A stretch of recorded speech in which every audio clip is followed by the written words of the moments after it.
This is The Thing About Jellyfish by Allie Benjamin. This is Chapter 6, 150 Million Stings. When I arrived home on the afternoon of the aquarium trip, I was surprised to see my brother's Jeep nosed up right next to my mom's car. Next to Aaron's Jeep, cross-legged on the driveway, sat his boyfriend Rocco. I'd spent most of the bus ride home thinking about jellyfish. A sign next to one of the tanks had said that there were 150 million jellyfish stings every year. So during the ride back to school, while the other kids yelled and played music and threw notes from seat to seat and tried to get truck drivers to honk their horns, I'd made some calculations in the back of my science notebook. 150 million stings a year is equal to almost 411,000 stings every day, which is equal to 17,000 jellyfish stings every hour. And that means 4 to 5 stings every single second. I'd closed my eyes and counted to 5. By the time I was finished, something like 23 people had just been stung. Then I said it again. 1, 2, 3, 4, 5. Another 23 people. I counted again and again. I counted so much that the counting and the stinging started to seem like the same thing.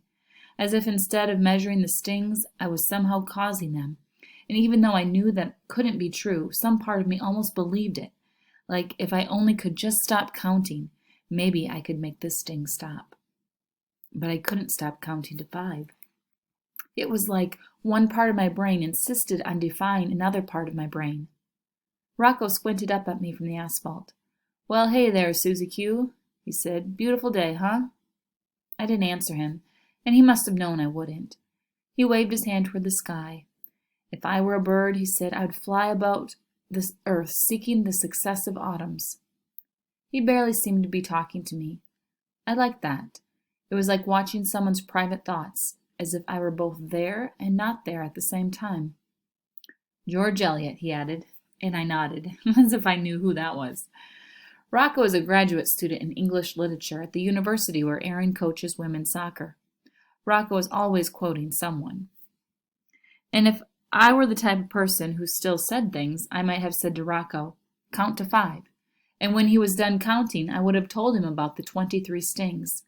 Then I'd have made him do it again, and I'd have said 46 stings, and again, 69 stings. Rocco interrupted my thoughts. "Aaron and I stopped by to see if we could convince you and your mom to go to the movies," he said. "But she says you have a doctor's appointment or something." The doctor I could talk to. Ugh. Then he grinned. "Your mom, of course, took this as an opportunity to pass on some of her treasures.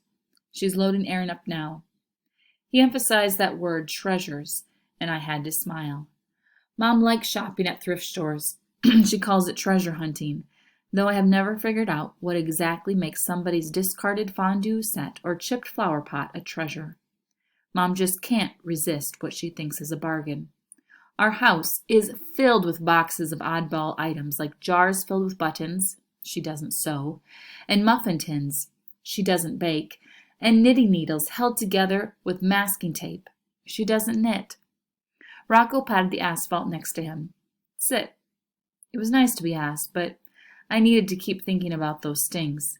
I shook my head, then gave a tiny wave goodbye. Rocco saluted me, closed his eyes, and lifted his face toward the sun. I walked toward the house, adding numbers as fast as I could. 115 stings. 138 stings. 161. Inside the house, Aaron stood near the front door, holding a cardboard box overflowing with kitchenware. A yellow metal platter covered with roosters, an egg beater, a worn-out-looking waffle maker with a price tag, $3.97, still visible. "Well, well, well, look who's here," Aaron grinned.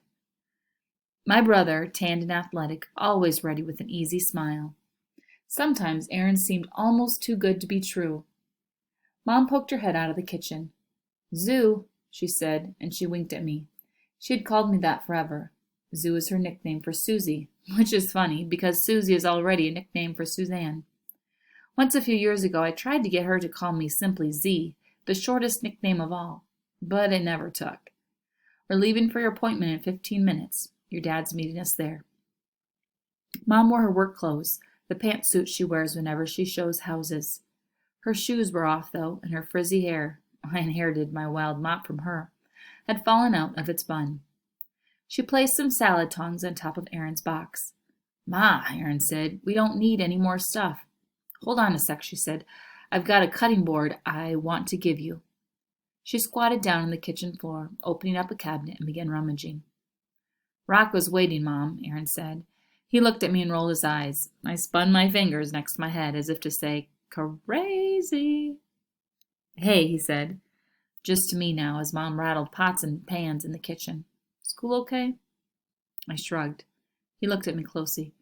Susie, middle school sucks, he said. You know that, right? I looked down at the floor. No, really, Susie. When I was in 7th grade, all I wanted was to get the heck out of there. And I hadn't even lost my best friend. He stopped quickly and shook his head. I'm just saying, it won't always be this way. When I didn't say anything, he added, I promise, Susie.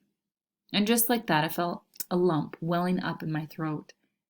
Mom breezed out of the kitchen, holding up a cracked wooden board, cut in the shape of a pig. Found it.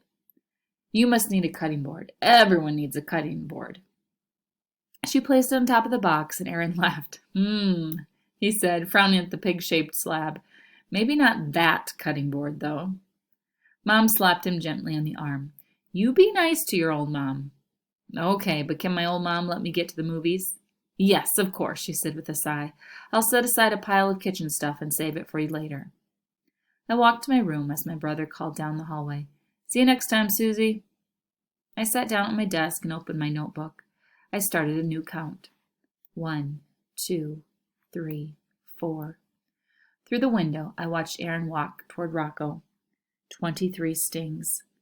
Jellyfish were stinging every single second of every single minute of every single day. Rocco stood, took the box from Aaron's hand, and carried it over to the car. 46 stings. They were stinging day after day, week after week, month after month, year after year. Rocco set the box down in the back seat. 69 stings. He picked up the pig cutting board and looked at Aaron. Aaron shrugged, as if saying to Rocco, That's my mom for you. 92. Then they got into the car and shut the door. Through the windshield, I saw Rocco rumple Aaron's hair. They looked like they were laughing. Then they were off, headed to the movies, to the kind of life people get to have when their words don't ruin everything. Seeing them, all that easy happiness made me feel mixed up inside. It was like I could remember happiness, but also couldn't remember it all at the same time. Mostly, though, I knew I didn't deserve happiness. I would never deserve it again.